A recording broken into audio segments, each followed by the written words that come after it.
우리 친구들 반갑습니다. 여러분의 올바른 독해력 학습을 도와드립니다. 디딤돌 독해력. 자, 이번 시간은 주요 내용 핵심 강의 첫 번째 시간입니다. 어떤 내용을 함께 살펴보게 될까? 지금부터 알아볼까요? 짠! 관용 표현의 뜻을 이해해요. 이렇게 나왔어요. 자, 이와 관련해서 오늘의 학습 목표 확인해 보겠습니다. 관용 표현의 뜻을 이해하려면인데요. 우리 국어 수업 시간에도 사실 이런 내용을 들어본 기억이 난다. 그렇죠.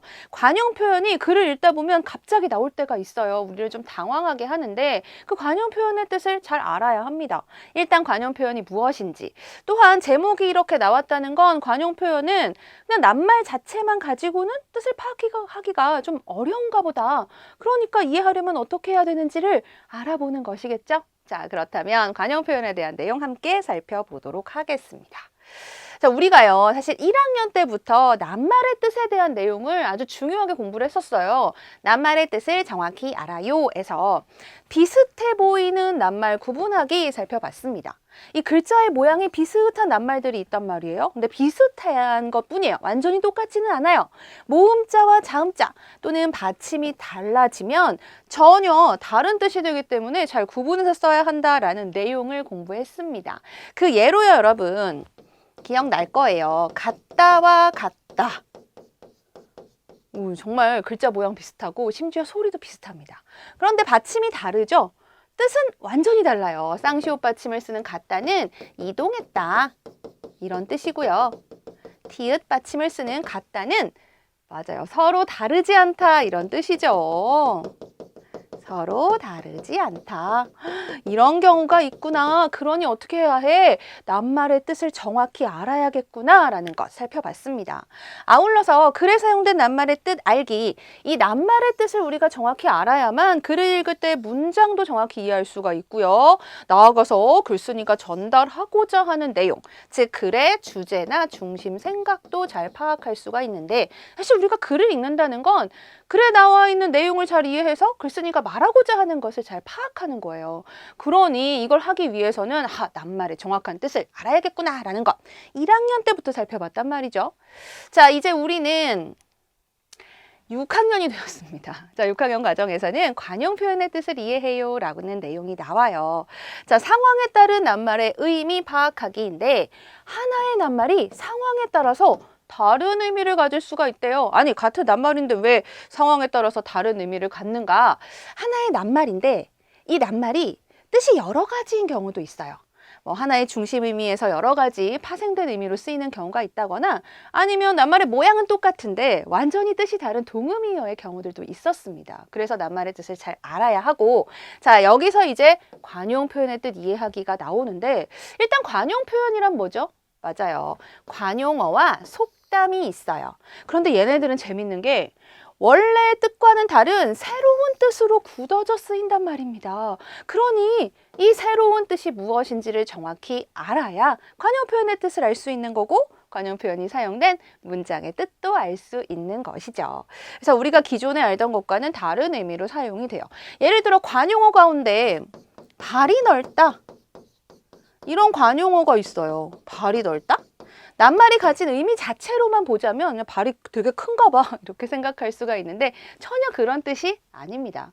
발이 넓다, 국어사전을 검색하시면 이렇게 뜻이 나와요. 사기요, 아는 사람이 많아 활동하는 범위가 넓다라는 뜻으로 굳어져 쓰인다는 거죠.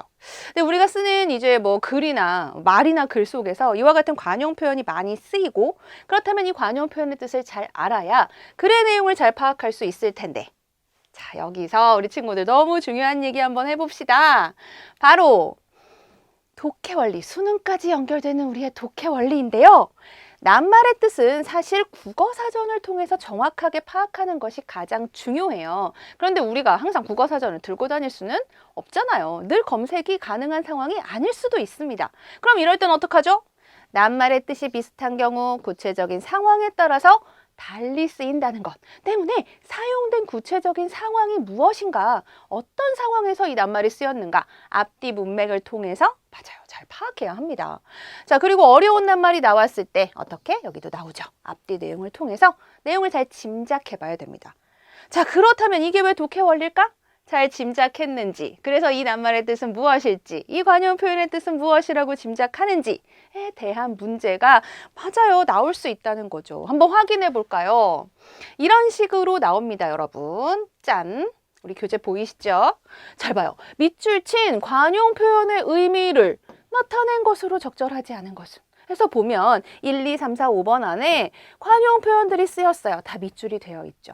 즉, 관용 표현의 의미가 무엇인지 그 자체만 묻는 문제도 나오지만 이것을 응용해서 상황에 맞게 바르게 사용할 수 있는지를 묻는 문제가 나온다는 겁니다. 초등학교 과정부터 열심히 관용 표현에 대해서 알아두어야겠죠? 자, 함께 정리해 보겠습니다. 자, 오늘의 핵심 독해 원리입니다. 바로 앞뒤 내용을 살펴라 라는 거예요. 어떤 낱말의 뜻은 문장 안에서 결정이 돼요. 따라서 그 문장의 앞뒤 내용을 통해서 이 낱말이 어떤 뜻으로 쓰였을지 짐작을 해볼 수가 있는데 관용 표현의 뜻도 이렇게 짐작해 볼 수 있다는 겁니다. 자, 그래서 우리 친구들 우선 글을 잘 보면서 어떤 관용 표현이 사용됐는가? 관용어 또는 속담을 찾아주세요. 그리고 관용 표현이 쓰인 앞뒤 내용을 이해해 보는 거죠. 앞뒤에 이와 같은 내용이 나왔어. 그렇다면 이 관용 표현의 뜻은 이런 뜻이겠구나 라고 짐작하면 되겠습니다. 그런데 사실 좀 불안하기는 해요. 내가 짐작한 뜻이 정말 이 관용 표현의 뜻으로 올바른 걸까? 궁금하죠. 그래서 우리가 지금부터 연습하는 거잖아요. 따로 관용 표현 사전을 찾아서 공부한다거나 하지 않아도 우리가 공부하는 참고서, 교재, 교과서에는 정말 다양한 관용 표현들이 잊을만 하면 나옵니다. 그럴 때마다 그냥 넘어가지 말고 이 관용 표현의 뜻은 무엇일까? 알아두고 우리가 생활 속에서 자유롭게 쓸 수 있다면 그것이야말로 나의 지식이 아닐까요? 자, 오늘부터 누군가와 이야기를 할 때나 어디서 누구의 이야기를 들을 때 또는 글을 읽을 때 이 안에 담겨 있는 관용 표현은 무엇일지, 그 뜻은 무엇일지 생각해보고 찾아보는 연습 해보면 좋겠습니다.